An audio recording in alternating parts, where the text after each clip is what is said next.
एकीकडे आपण विज्ञानाच्या गप्पा मारतो तर दुसरीकडे शिकारीसाठी मांडलेल्या जीवघेण्या सापळ्यांनी निष्पाप मुक्या प्राण्यांचे जीव जात आहेत.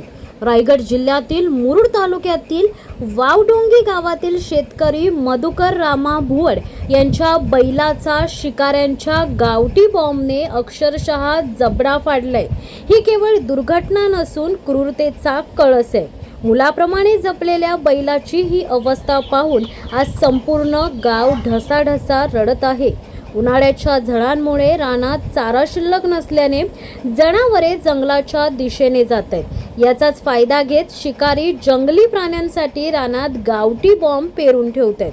मधुकर भुवड यांचा बैल चरत असताना त्याने हा बॉम्ब तोंडात धरला आणि मोठा स्फोट झाला. या स्फोटात बैलाचा खालचा जबडा पूर्णपणे छिन्न विचिन्न झाला असून जीभ लोंबकळत आहे. माझ्या पोटच्या पोरासारखं याला वाढवलं होतं. आता याला मी खाऊ कसं घालू असा काळजाला घरे पाडणारा प्रश्न विचारताना शेतकरी मधुकर भुवड यांना अश्रू अनावर झालेत. रक्ताच्या थारोड्यात पडलेल्या आणि वेदनेने विव्हळणाऱ्या त्या मुक्या प्राण्याकडे पाहून उपस्थितांच्या डोळ्यात पाणी आले. वावडोंगी परिसरात अशा घटना वारंवार घडत असून पोलीस आणि वनविभाग सुस्त का असा सवाल आता शेतकरी विचारत आहेत.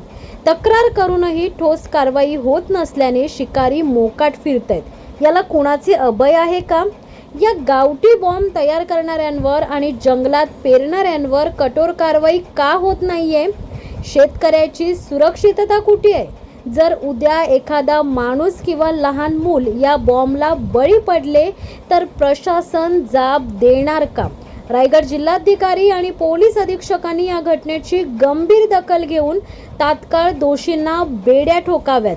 मुरुडमधील जंगलात सर्च ऑपरेशन राबवून हे मृत्यूचे सापळे नष्ट करावेत. अन्यथा शेतकरी रस्त्यावर उतरल्याशिवाय राहणार नाहीयेत. ज्या बैलाच्या खांद्यावर संपूर्ण शेतीची धुरा असते त्याचाच आधार या नराधमांनी हिरवलाय. ही क्रूरता थांबवण्यासाठी आता कायद्याचा बडगा हवाच. लोकराष्ट्र न्यूजसाठी संतोष हिरवे यांचा रिपोर्ट.